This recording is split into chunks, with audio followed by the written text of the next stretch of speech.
James Gunn, I have some requests for you and your new team over at DC and Warner Brothers.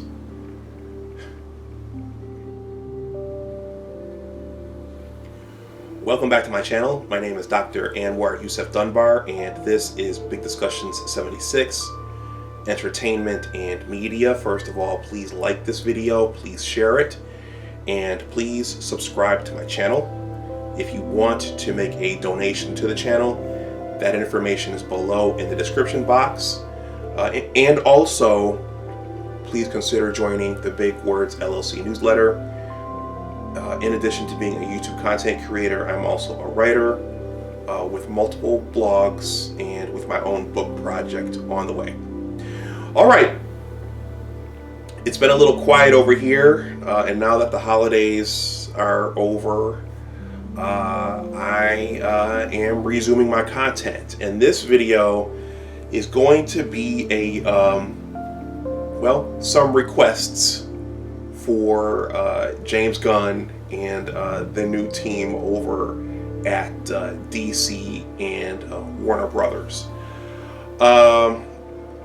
Late in 2022, we all got bad news that Henry Cavill wasn't coming back to play Superman, and basically that whatever was left of the Snyderverse was going to be trashed and shredded and thrown away. So despite that epic finish of the Snyder Cut, there will be no more. So and so in this video, I was thinking I have some requests for James Gunn and his new team. I don't know if they'll see this. I mean, I'm sure they've been bombarded with tweets in the aftermath of them letting Henry Cavill go. But I have some requests, and they are as follows.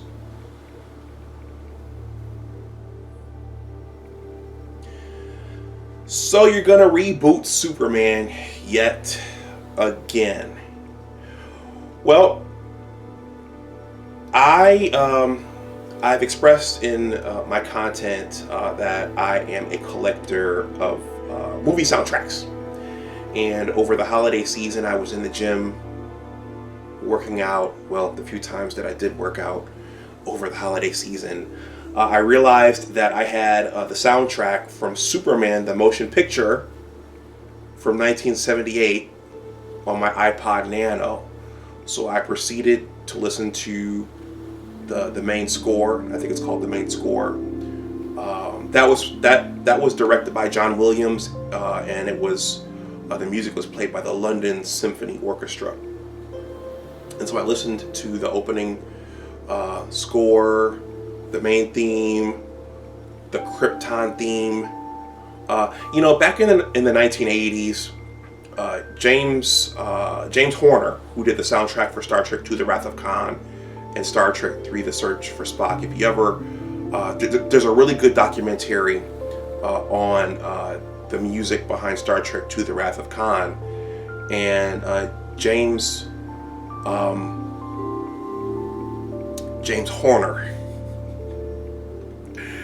Horner stated in that documentary that when a movie is created properly, you remember the movie and the music together. So whenever you see that movie, you think of the music, and whenever you hear that music, you think of those specific scenes in the movie. So everything, movies in the 70s and the 80s, everything was finely crafted, and everything was finely and very eloquently put together, so that you had these beautiful memories, and you had these epic movies, and you had these wonderful marriages between the movie and the music. And so I was in the gym listening to the opening theme song, the theme to the planet Krypton. The ship escapes the planet Krypton. The theme when Clark in Smallville is racing the train, and Lois sees him on the train. I was watching the theme to Jonathan. I was listening to the theme of Jonathan Kent's death, and the somber tone of that song, and then the theme of Kal-El finding the green crystal in the barn house, or in the barn, and then the theme of Kal-El telling his mother, I have to leave, I have to go north somewhere, and then the theme of Kal-El making the trip north into the Arctic, and then throwing the crystal, and then creating the Fortress of Solitude, and then the epic theme of Kal-El finding out who he was, that he wasn't from Earth, that he was actually the sole remaining son, well, what he thought was the sole remaining son of the planet Krypton. And then the sequence of Jor-El telling him who he is and schooling him on the entire galaxy. And then that theme when we see Christopher Reeve for the first time in this suit. I'm saying all this to say that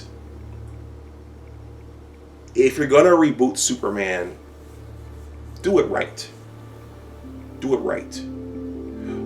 Take us back, if you can, to that innocent time. Take us back to that feeling of when Christopher Reeve was Superman. Take us back to the hope.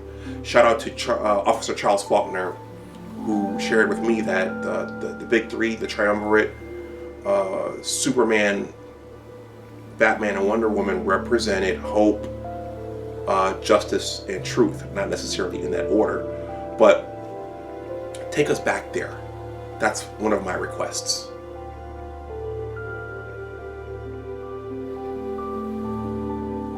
So there's something about shooting and creating these superhero movies. If I recall correctly, Richard Donner, I believe it was Richard Donner, he directed Superman the motion picture, and then they brought in another director to do Superman 2 with General Zod. But that Superman 2 was supposed to be a part of the original movie, much the same way that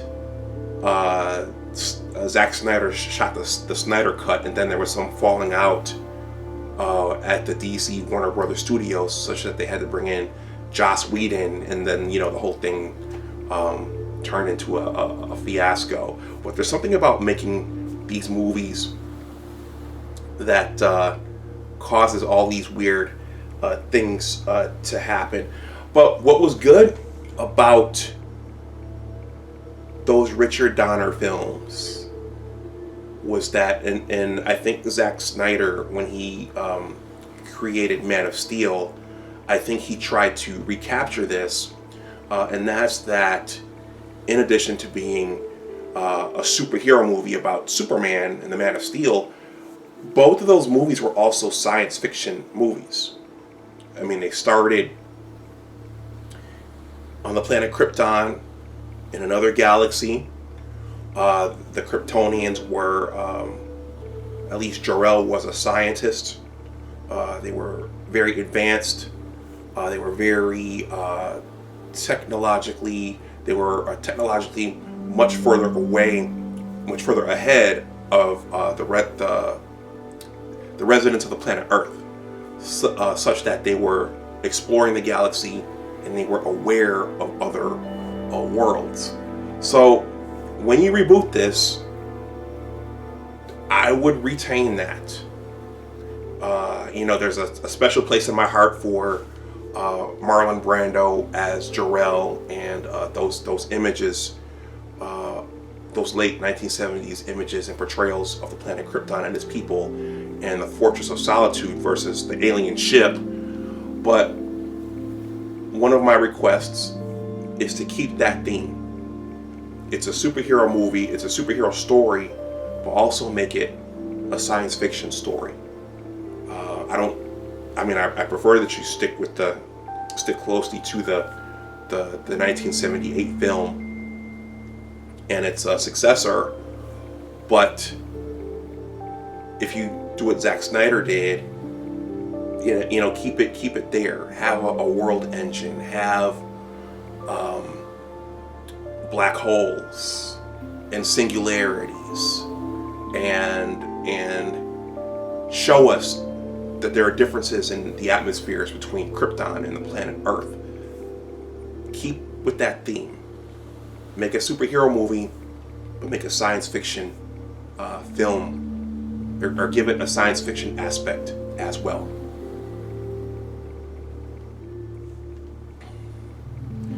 The hero's journey. You know, I mean that first Superman movie, Superman the motion picture, I mean, there were distinct acts in the movie. There was the first act on the planet Krypton. There was the second act where Kal-El or Clark Kent is a teen, and then he discovers who he is. And then there's the third act where he's Superman in Metropolis, and he's thwarting Lex Luthor's plans for creating a new California coastline. For me, probably the coolest part of that movie is the middle. Is the middle when he's a teen and when he leaves Smallville and goes on that journey to discover who he is. I could stop watching the movie right there, where we see him talking to the hologram of his father, and he went away for 10 years in that movie. He went away as a teen, a late teen, and then he emerged in his late 20s. And there was something very, very magical about that whole sequence. It was the music, but it was also him seeing his real father for the first time, him learning about his real home, and then them taking us into that exploration of the galaxy and that exploration of the universe, where you're hearing Jor-El's voice and you're hearing the music, and Jor-El's teaching him about the many galaxies and the many races and the black holes and everything.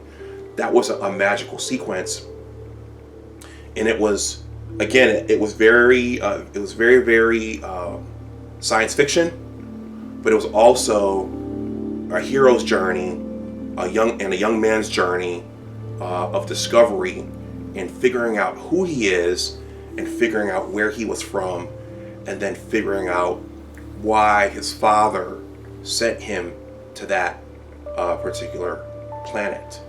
So another request would be, stay close to that. Stay close to that hero's journey and that journey of discovery, especially for young boys, because we're going through a boy crisis and a man crisis in this country right now, and a lot of young men could use that type of symbol of hope and that type of symbol of self-discovery, and a lot of young men could use the imagery and that journey. They could stand to see that journey, because that's what manhood is. It's a journey. It's a journey from being a boy to being a fully developed man. So stay close to that.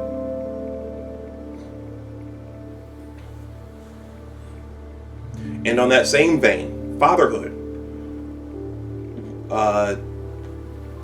Clark Kent / Kal-El was close with both of his fathers.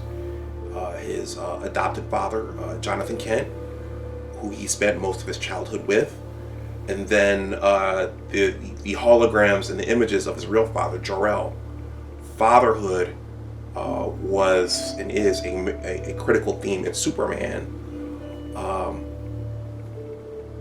They brought it back in Avatar 2, The Way of the Water. Why not bring it back in Superman? It's a critical theme in this particular story, and it's a critical theme in life, and it's something our world and our society is missing right now.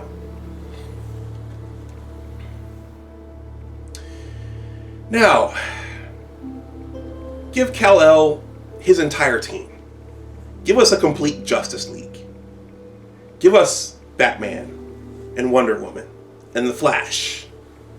Give us a real Green Lantern. Give us some other heroes that can fly with Superman. Maybe you could throw in a real Shazam. Maybe you could throw in the Martian Manhunter. But give us a real Justice League. Give us a real Justice League. Yeah. With with a real Aquaman. Well, Jason Momoa was a good Aquaman, but just give Superman an entire team. Give him an entire posse to complement him. He's the star. He's the most powerful in the group. But give us a full and complete Justice League. Now, as you can see, for those of you who don't know, I'm wearing a Bizarro t-shirt. And for those of you who don't know, Bizarro is Superman's antithesis. He was meant to be. He was an artificial Superman that kind of turned into a bit of a Frankenstein, and he has a reverse S, and his face is kind of disfigured. But Bizarro was introduced in Challenge of the Super Friends. Well, he was introduced to me. You had Sinestro in there. You had Lex Luthor. You had, I can't think of the rest of them. Black Manta. You had all of the arch enemies of the Justice League in Challenge of the Super Friends. So give us all Superman's villains. Brainiac. Brainiac was in that cartoon. Bizarro was in that cartoon. Mxyzptlk was in that cartoon.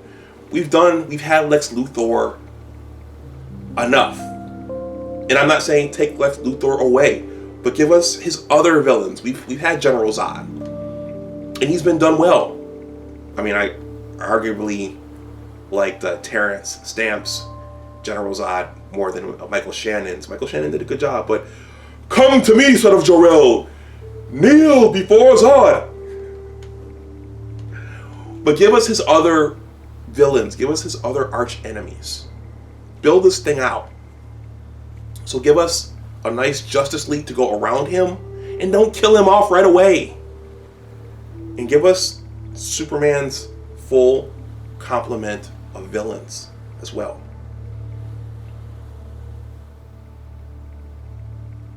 So it was Richard Lester. Richard Lester came in and directed Superman 2 due to some falling out between Richard Donner and the studio. I don't know what it was, but again, there's always something happening with the directors of the DC movies and their studios. But I'm gonna wrap this up right here because I don't want this to get too long. But those are my requests to you, James Gunn, and your team at DC and Warner Brothers. You took Henry Cavill away and The Rock with him, and you guys have scrapped the entire Snyderverse. So no more Gal Gadot, no more Ben Affleck. I guess maybe it's a good thing that there's no more Ezra Miller. But we had that epic finish to the Snyder Cut. I wanted more, and now that's gone. Okay, it is what it is. But if you're going to reboot everything, just do it right. Do it quality. Give us a good Superman. And give us the Superman that the country could use right now. Truth, justice, and the American way. There's a huge opportunity here. James Cameron seized it. Well, maybe he just seized it temporarily for Avatar 2. But there's a huge opportunity here to build something quality. And this is DC's signature character. This is their... Yes, Superman is the leader of the Justice League. So do it right. Please do it right. I think we're all tired of seeing this whole thing rebooted and done over and over and over again. So just do it right. So everyone, thank you for watching. Hey, even to James Gunn and the people at DC and Warner Brothers, please like, share, and subscribe. If you want to donate something to the channel, that information is below in the description box. And also, please consider joining the Big Words LLC Newsletter. In addition to being a YouTube content creator, I'm also a writer working on my own book. All right, everyone. Until the next time, as always, remember that your attitude determines your altitude, and always try to do your best. Take care, and I will talk to you the next time. Bye-bye.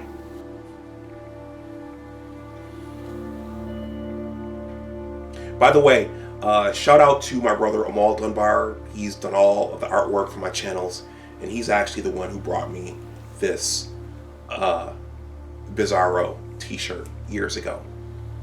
And I think maybe my Green Lantern shirt too. And my shirt with all of the DC villains on it, which some of you may have seen in some of my videos. Alright. I'll talk to you later. Bye.